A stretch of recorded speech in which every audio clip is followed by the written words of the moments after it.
Welcome to अभी तक teacher YouTube channel.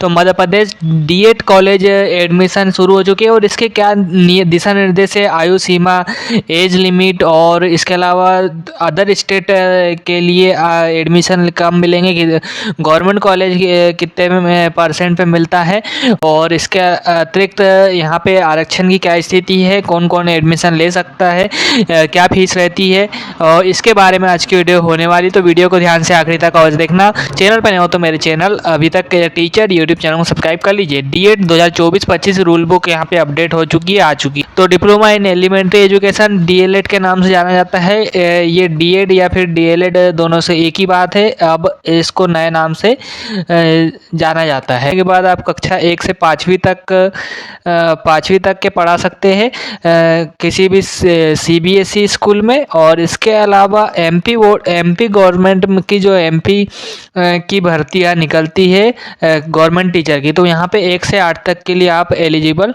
रहते हैं। नोटिस लग रहा है या पुरानी डेट डली हुई है। तो यहाँ पे नियम सबके सेम ही है, एक जैसे ही है।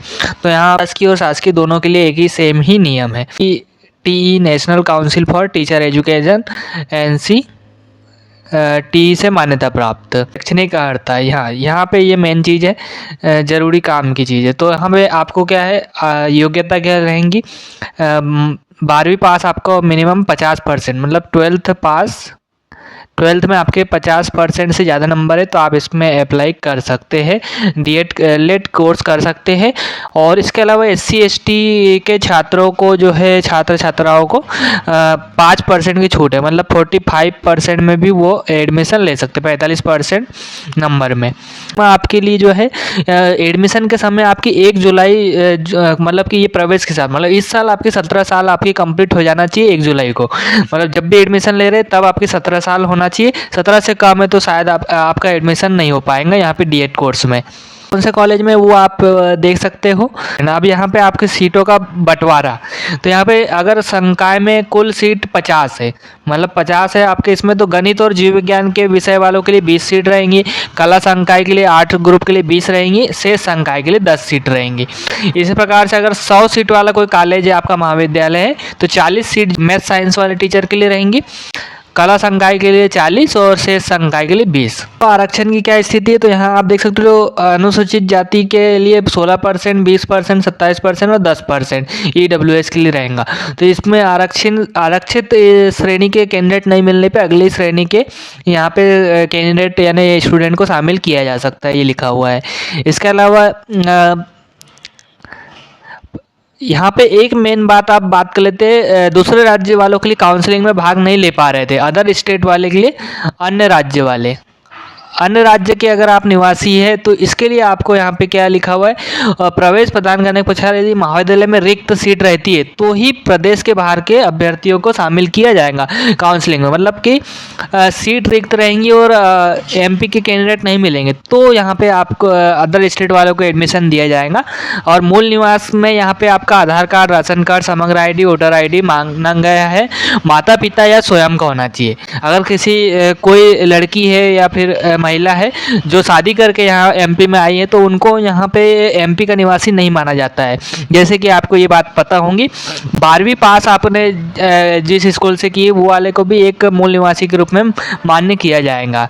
माध्यमिक शिक्षा मंडल के अतिरिक्त अन्य निकाय से 12वीं पास उत्तीर्ण अभ्यर्थी को माध्यमिक शिक्षा मंडल भोपाल से ग्राह्यता प्राप्त की जाने वाले, मतलब एलिजिबल महिलाओं को क्या रहेगा, आधी सीट यहाँ पे सीधी है, 50% आरक्षण है, मतलब कि 50 सीट अगर टोटल है कॉलेज में तो 25 सीट महिलाओं की रहेंगी, यहाँ पे ये लिखा हुआ है। निःशक्त जन के लिए यहाँ पे 6% सीट रिजर्व रहेंगी, मतलब PWD के अंदर दिव्यांग जन के लिए 6% सीट है टोटल सीट में से, तो यहाँ रखते हैं उनकी सीट के स्थान पे।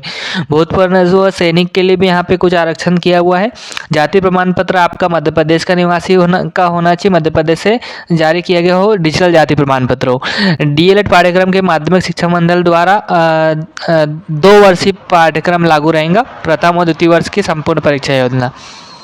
एडमिशन फीस के बारे में यहाँ लिखा हुआ है, तो जो भी मध्य प्रदेश शासन का अनुसार वहाँ पे फीस रहती है कॉलेज की, वो आपको जमा करना पड़ेगा। इसके अलावा अगर आप एडमिशन कैंसिल कराते हैं तो महाविद्यालय आपका 5,000 रुपये रख लेंगे और बाकी सीट फीस आपको वापस कर देगा, ये लिखा हुआ है। 9,000 रुपये आपके गवर्नमेंट कॉलेज की लगभग फीस थी पिछले साल 1 वर्ष की, और 50, 60, 70,000 लगभग प्राइवेट कॉलेज की फीस रहती है 2 सालों की।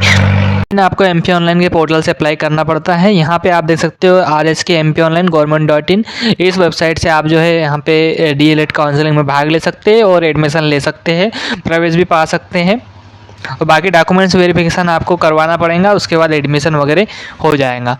शैक्षणिक सत्र यहाँ 5 काउंसलिंग में प्रवेश किया गया, तो यह पिछले साल 5 काउंसलिंग में एडमिशन लिया गया था, और इसके बाद अभी फ़िलहाल इस साल अभी भी 3 काउंसलिंग तो मान के चलिए 3 काउंसलिंग आपकी होती है एडमिशन के लिए।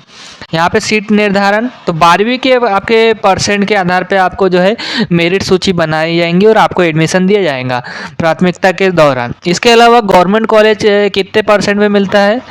गवर्नमेंट कॉलेज सरकारी कॉलेज में आपको जो है 85 के आसपास, अगर आपके 85% से ज़्यादा है तो आपको कंफर्म रूप से मिल सकता है, क्योंकि अभी सभी कैंडिडेट जो है 85% के आसपास वाले कैंडिडेट जो पूरे आपके ज़िले में ज़्यादा रहते हैं, जैसे 90%, 92%, ऐसे कैंडिडेट जो है 95% तक के परसेंट बना रहे हैं 12वीं में, तो इसीलिए जो है थोड़ा सा मेरिट हाई जाती है गवर्नमेंट कॉलेज की। लेकिन आप अगर पहले नंबर पर गवर्नमेंट कॉलेज अप्लाई करना चाहते हैं तो आप उसको काउंसलिंग में नंबर 1 पोजीशन पे रखेंगे, सीरियल नंबर 1 पे जमाएंगे, तो जिससे कि आपको गवर्नमेंट कॉलेज मिलने की संभावना ज़्यादा रहे। और ऐसे कैटेगरी पे भी निर्भर करता है, SC ST के कट ऑफ थोड़ी कम रहती है।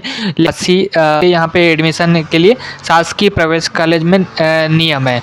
तो यहाँ एलिमेंट्री एजुकेशन DLED नियमित शासकीय जिला शिक्षा एवं प्रशिक्षण संस्थानों में प्रवेश हेतु, तो यहाँ पे इनका नियमित पाठ्यक्रम का नाम और ये बाकी सारे निर्देश जैसे मैंने पहले बताया वैसे ही है।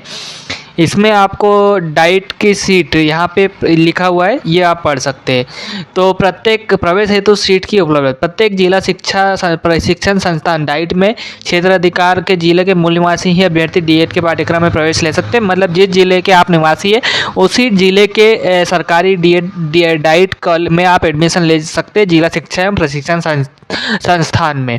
शासकीय सेवारत अप्रशिक्षित शिक्षकों को 5% सीट उनके लिए रिजर्व रहेंगी, ये लिखा हुआ है। संकायवार सीटों का निर्धारण प्रारंभिक शिक्षा प्रचलित विषयों के अनुसार इस प्रकार से रहेगा, जैसे कि आप देख सकते हो, जैसा मैंने उधर पहले बताया। जिस जिले में डाइट नहीं है, मतलब जिला शिक्षा प्रशिक्षण संस्थान नहीं है, सरकारी कॉलेज नहीं है, तो यहाँ पे इतने ज़िले में नहीं था 2022-23 की स्थिति में, तो ये इन ज़िलों में एडमिशन ले सकते थे।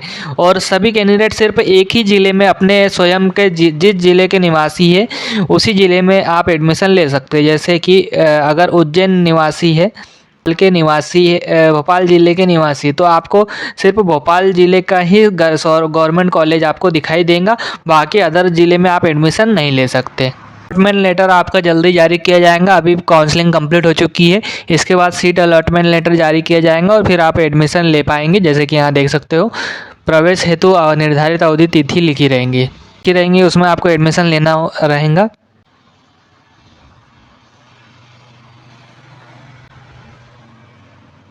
अभी तक टीचर YouTube चैनल को सब्सक्राइब कर लीजिए, साथ ही बेल आइकन को प्रेस करके नोटिफिकेशन भी चालू कर लीजिए।